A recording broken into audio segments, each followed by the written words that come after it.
Bienvenidos. Esto es Fuera de la Caja. Yo soy Macario Esquetino, le agradezco mucho que me escuche y hoy quiero platicar con usted un tema que ya habíamos comentado anteriormente, pero que creo que debemos profundizar en él. Es el tema del poder. Platicamos hace algún tiempo, existen tres fuentes de poder, únicamente tres. La capacidad de lograr que alguien haga algo que no quería hacer, ese es el poder. Depende de tres posibilidades. Una es obligarlo por la fuerza, y esto implica el que llamamos poder coercitivo, el poder de la fuerza, a golpes, pues. Hay una segunda posibilidad y es a través de los recursos, el poder económico. Esto es, yo te pago una lana y tú haces lo que yo te digo. Así estamos muchísimos, trabajamos en algún lado a cambio de que nos paguen un dinero. Esto, pues muchas veces lo disfruta uno y otras no, y cuando no, pues siente uno lo que es poder económico. Cuando platicamos sobre esto, para muchos de ustedes, la idea de poder económico era parecido a lo que tienen los monopolios, los grandes empresarios, las fortunas. No es eso a lo que me refiero. Poder económico es la capacidad de lograr que alguien haga algo que no quería hacer a través de recursos. Por ejemplo, si ustedes van a comprar pan, cuando compran el pan, están pagando para que alguien se ponga a hacer pan desde las 3 de la mañana. No lo haría si ustedes no pagaran. Eso no significa que ustedes sean potentados o que tengan un monopolio. Pues lo que tienen es hambre y van y compran su pan. Entonces, es importante mencionar esto porque cuando hablo de poder económico no me refiero a los poderosos por tener una fortuna, me refiero a la capacidad que nos da los recursos para poder lograr que alguien haga algo. La tercera fuente de poder consiste en convencer a alguien de que debe hacer lo que nosotros queremos, no porque seamos muy buenos para platicar, sino porque tenemos cierta autoridad sobre esa persona. Y eso se le llama el poder persuasivo. Un poco los padres de familia tenemos ese poder sobre nuestros hijos.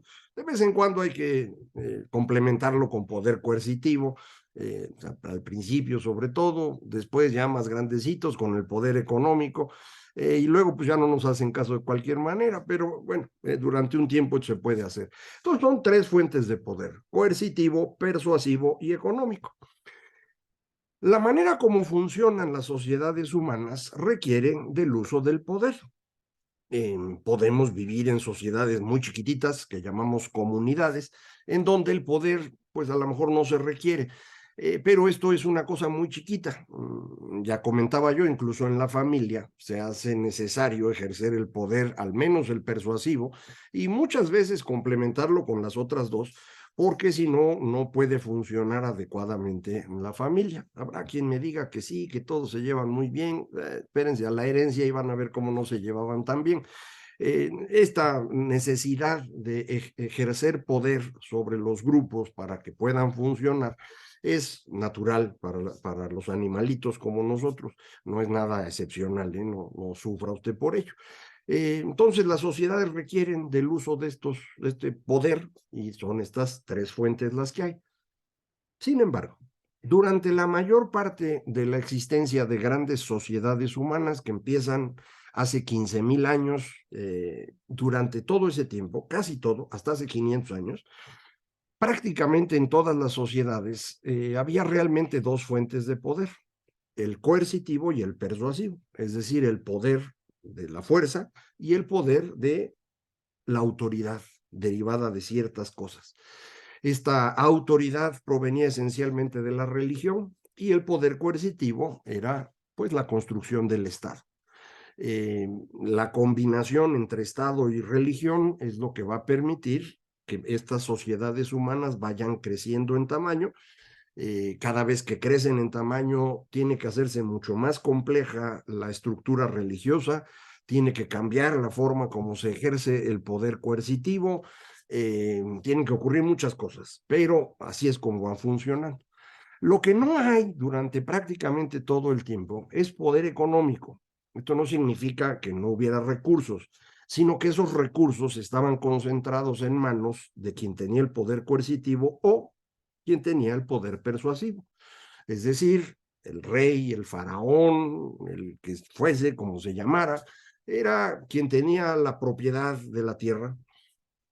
Tenía gente que trabajaba ahí, pero pues lo que se obtenía, una parte se les pagaba a estas personas y otra parte se la quedaba el rey. No se pagaba como ahora lo hacemos, en donde ustedes compiten por un salario más alto y ahí hay poder económico. No, era simplemente ustedes vienen a trabajar aquí y a cambio se llevan un saco de maíz o de trigo, de lo que fuera. ¿Por qué un saco y no dos? Porque yo digo, y yo tengo el poder coercitivo, o te llevas un saco o te metemos en el saco y te tiramos al Nilo.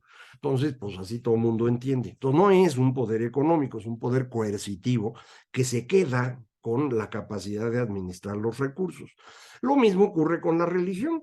Dependiendo de cada religión, hay templos que son dueños de sus propiedades, hay otras religiones en las cuales hay una combinación entre el poder coercitivo y el religioso sumamente estrecha, en donde hay una única persona que encarna los dos poderes. Hay todo tipo de combinaciones que no voy a entrar en ello ahorita. Lo que me interesa es hacer notar que nadie podía desarrollar un poder económico independiente. No podían ustedes ponerse a organizar su empresa o ponerse a contratar gente para que hiciera ciertas cosas que después iban a vender. Eso no se podía hacer. Quienes logran juntar algo de riqueza lo hacen en beneficio de quienes tienen el poder coercitivo o quienes tienen el poder persuasivo. Y a cambio logran acumular alguna riqueza propia. No es que no pudiera uno hacerse rico, pero eso era solamente muy poquitos que tenían que estar trabajando para estas dos fuentes de poder. Nadie podía hacerse rico de forma independiente. Esto es lo que cambia de manera notoria en los últimos 500 años. Hemos comentado ya que hubo algunos intentos previos de lograr este poder económico autónomo. Claramente durante el periodo que llamamos griego, pues hay algunos intentos de lograrlo, no duran mucho. Lo hay también en el siglo XIII en las repúblicas del norte de Italia, repúblicas que pueden existir cuando el Papa y el emperador del Sacro Imperio Romano Germánico se pelean. Entonces el terreno en medio de los dos, que es precisamente el norte de Italia, es el que logra pues juntarse sus fuerza propia para defenderse del emperador y del papa, pero como están peleando entre ellos, pues es más fácil que tú crees tu poder en tu ciudad. Y alrededor de esto se empieza a desarrollar un poder económico autónomo. Tampoco duraron mucho. Muy rápidamente el emperador acabó destruyendo a estas repúblicas independientes y subordinándolas nuevamente, en donde sí se logra mantener la idea un tiempo largo y con ello desarrollarla, consolidarla y después exportarla, es en Países Bajos. Países Bajos era parte de una cosa que llamamos la Liga Hanseática, la Hansa. Es la zona del norte de Alemania que da al mar Báltico y un poquito al mar del norte, en donde ciertos puertos empezaron a trabajar, digamos, de forma semiautónoma frente al imperio. ¿Por qué podían trabajar de forma semiautónoma? Pues estaban lejecitos, ¿no? Entonces el emperador no quería ir a pelear demasiado con ellos.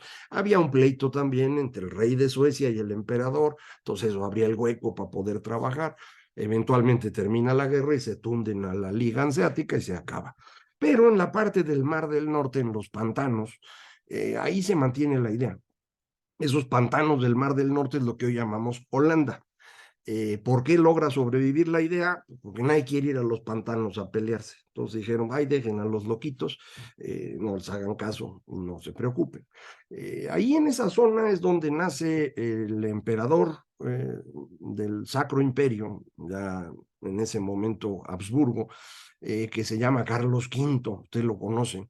El señor Carlos se vuelve emperador en 1519, pero nace en la zona de Bélgica, en la parte pues no tan pantanosa, ¿no? El pantano son Países Bajos, que es Holanda, la parte de Bélgica un poquito menos mal, ahí, que era parte del imperio, es donde nace el señor Carlos en Gante, y para él es muy importante que esa región siga siendo parte del imperio, porque él nació ahí, y porque sabe que estos changos de los pantanos traen ideas bien extrañas. Y él arranca una guerra que va a durar 80 años, es la guerra de los 80 años. La va a continuar su hijo Felipe II, va a terminar, cuando terminan las guerras religiosas en toda Europa, en 1648, pero él arranca desde mucho antes de este proceso. Formalmente la guerra empieza ya en tiempos de Felipe II, pero el pleito desde el principio es de Carlos. Y la idea de él pues era evitar esta aparición de ideas extrañas que estaban ocurriendo en esa región, esas ideas que vamos a llamar después la Reforma. ¿No cree usted que las ideas de la Reforma protestante ocurrieron así de milagro en un cierto momento, la noche de brujas de 1517, que es cuando va el Lutero, dice el cuento, y pega las tesis ahí, las 95 tesis en la iglesia donde trabajaba?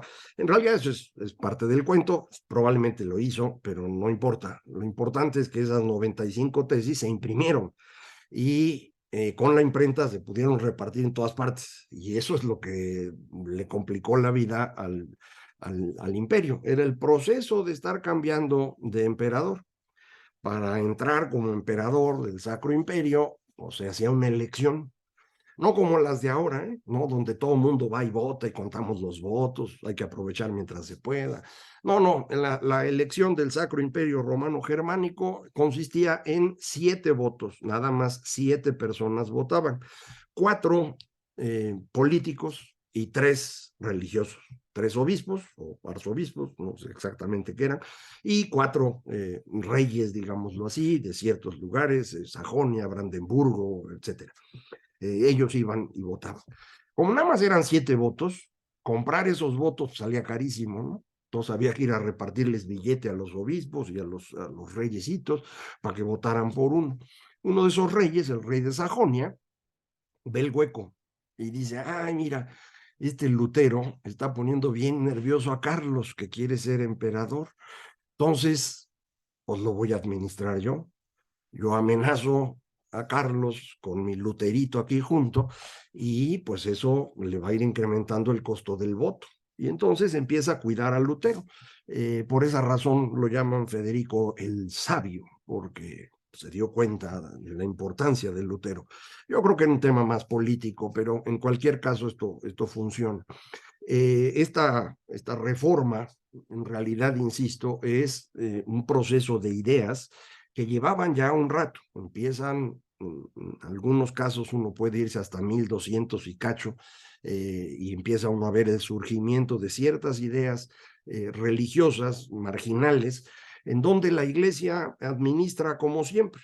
A unos los mata, que son los que eh, le parecían más agresivos, va y los acaba por completo, y a otros los admite. Es el caso de San Francisco. San Francisco de Asís, por eso logra que le den chance de crear su orden y demás, para que con eso pudieran hacer, digamos, la cruzada interna en Francia y destruir a estos albigenses que estaban con ideas bien extrañas. Y así la iglesia se le iba llevando, le iban apareciendo ocasionalmente estos monitos con ideas novedosas. Lo que es el gran cambio para el siglo XVI es que hay imprenta, y con la imprenta esas ideas, ¡fum!, se van. La gente empieza a aprender a leer porque vale la pena, ya hay libros, antes no había. Conseguir un libro escrito a mano pues era costosísimo. Ya los libros impresos son más baratos, no es que fueran baratísimos, son más baratos, la gente los puede leer, empieza a aprender. Lutero por eso se le ocurre que lo más importante que hay que hacer es traducir la Biblia al alemán. Él traduce directamente el Nuevo Testamento, está en griego, para él no era difícil. Ya la otra parte, el Antiguo Testamento, que hay cachos en griego y otros cachos no, pues convenía conseguir a otros. Existe un Viejo Testamento completamente traducido al griego que no es tan claro, pero bueno, de cualquier manera había que conseguir otros chancos. Durante su vida se logra hacer esa traducción. Y esto mismo hacen otros en otras partes. Esta transformación va a ser importantísima porque estas nuevas ideas forman parte de este proceso de transformación en el cual el poder económico empieza a ser relevante. ¿Por qué es relevante el poder económico?